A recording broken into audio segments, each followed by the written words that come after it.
حضور اکرم صلی اللہ علیہ وآلہ وسلم خاتم النبیین کی گستاخی کرنے والے شاتمان کے خلاف مقدمات بھی اسی دفعہ 153A کے تحت قائم ہوئے۔ ڈیلی بیس انفارمیشن کے ساتھ میں ہوں حافظ فیضان احمد زرگر۔ سابقہ ویڈیو میں ہم نے بات کی 295A 295B 295C کے حوالے سے۔ آج ہم ذرا ان دفعات اور آرٹیکلز کے بارے میں تھوڑی سی تفصیلی گفتگو کریں گے کہ یہ آئینی ترامیم کیسے ہوئیں، کب سے یہ قانون میں موجود ہے اور کن لوگوں نے اس قانون کو پاس کیا اور اس کی ضرورت کیوں پیش آئی۔ برصغیر پاک و ہند میں مغلیہ سلطنت کے عدالتی فیصلے قرآن، سنت اور فقہ کی روشنی میں کیے جاتے تھے۔ مغلوں کے زوال کے بعد 1860 میں انڈین پینل کوڈ نافذ کیا گیا، جس کے نفاذ اور تدوین کے لیے گورنر جنرل ہند نے لارڈ میکالے کی سربراہی میں ایک کمیشن تشکیل دیا۔ انگلینڈ میں آج بھی اور 1860 میں بھی قانون توہین مسیح بطور کامن لا موجود تھا، اور وہ انگلینڈ کے مجموعہ قوانین میں بلاسفیمی ایکٹ کے نام سے جانا جاتا ہے۔ 1898 میں دفعہ 124A تعزیرات ہند میں شامل کی گئی، جس کے تحت حکومت برطانیہ کے خلاف منافرت پھیلانے یا توہین حکومت کے جرم کی سزا عمر قید مقرر کی گئی۔ اسی سال یعنی 1898 میں ایک دفعہ 153A کا بھی اضافہ کیا گیا، جس کا متن جو کوئی الفاظ سے بذریعہ تقریر، تحریر، اشارات یا کسی دوسرے طریقے سے ہندوستان میں ہر میجسٹی کی رعایا کی مختلف جماعتوں میں دشمنی یا منافرت کے جذبات ابھارنے یا انہیں بھڑکانے کی کوشش کرے گا، اسے 2 سال قید یا جرمانہ یا دونوں دی جا سکتی ہے۔ حضور اکرم صلی اللہ علیہ وآلہ وسلم خاتم النبیین کی گستاخی کرنے والے شاتمان کے خلاف مقدمات بھی اسی دفعہ 153A کے تحت قائم ہوئے، جس میں سب سے مشہور مقدمہ راج پال جہنمی کے خلاف ہوا۔ عدالت سیشن جج سے اسے سزا دی گئی، مگر ہائی کورٹ نے اسے سزا نہ دی، کیونکہ اس دور میں توہین رسالت خاتم النبیین حضرت محمد صلی اللہ علیہ وآلہ وسلم کے حوالے سے کوئی قانون تفصیل کے ساتھ موجود نہیں تھا، جس کے خلاف مسلمانان ہند میں غم و غصہ کی لہر دوڑ گئی اور ہر پلیٹ فارم سے سخت احتجاج کیا گیا۔ آخر غازی علم دین شہید نے راجپال جہنمی کو موت کے گھاٹ اتار کر اسے توہین رسالت کی سزا دی اور خود ہمیشہ کے لیے زندہ اور جاوید ہو گیا۔ جب برٹش گورنمنٹ نے مسلمانوں کے جذبات کو مجروح ہوتے ہوئے دیکھا اس آئین 153A کے تحت، تو انہوں نے اس میں ایک شق کا اضافہ کیا جو 295A کے نام سے جانی جاتی ہے، جس کا متن یہ ہے کہ جو کوئی عملاً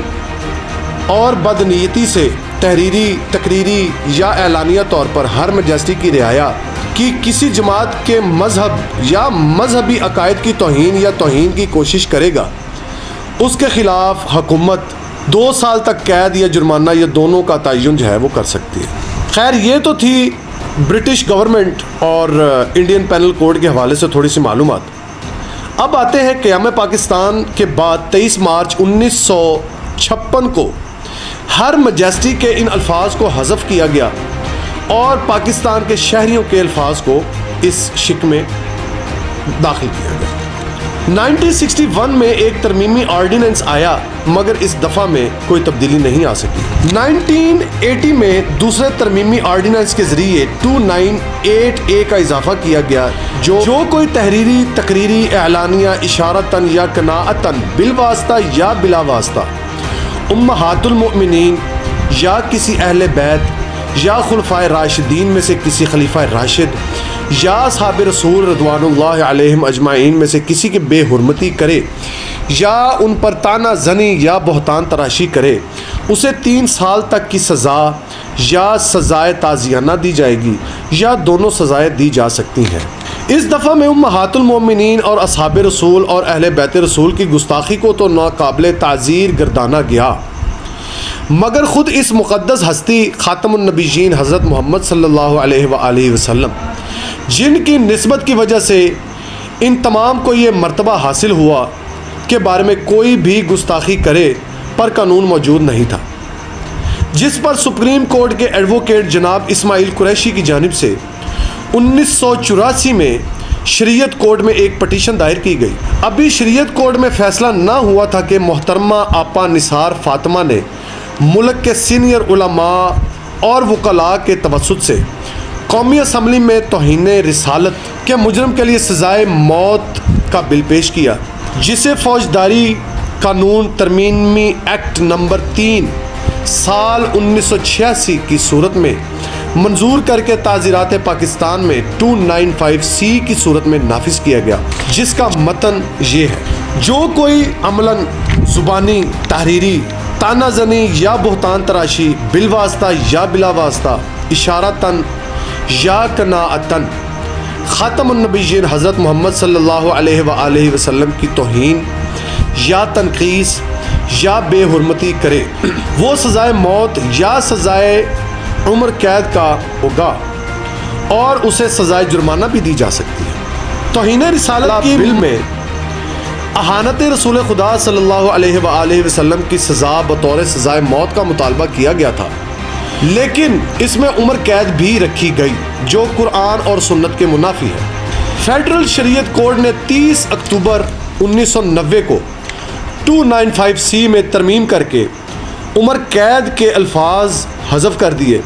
اور اب یہ فیصلہ PLD میں شائع ہوا۔ جو قانون توہین رسالت اس وقت پاکستان میں رائج ہے وہ در حقیقت فیڈرل شریعت کورٹ کے فیصلے مورخہ 30 اکتوبر 1990 کی روشنی میں اور اس اعلیٰ عدالت کی ہدایت کے مطابق ترمیم کر کے نافذ کیا گیا ہے۔ فیڈرل شریعت کورٹ کا یہ فیصلہ عدالت کے 5 فاضل جج صاحبان نے جناب جسٹس گل محمد خان سابق جج لاہور ہائی کورٹ، جناب جسٹس عبدالکریم خان کنڈی سابق جج پشاور ہائی کورٹ، جناب جسٹس عبدالرزاق تہیم سابق جج کراچی ہائی کورٹ، جناب جسٹس عبادت یار خان سابق جج کراچی ہائی کورٹ، جناب جسٹس ڈاکٹر فدا محمد خان PhD اسلامک قانون۔ تو یہ وہ جج صاحبان تھے جنہوں نے اس قانون میں ترمیم کی اور آج تک وہ قانون پاکستان میں لاگو ہے۔ امید کرتا ہوں کہ آپ کو یہ ایک تفصیلی ویڈیو پسند آئی ہوگی، تو آج کی اس ویڈیو کو میں اسی پیغام کے ساتھ ختم کرتا ہوں۔ اللہ حافظ و ناصر۔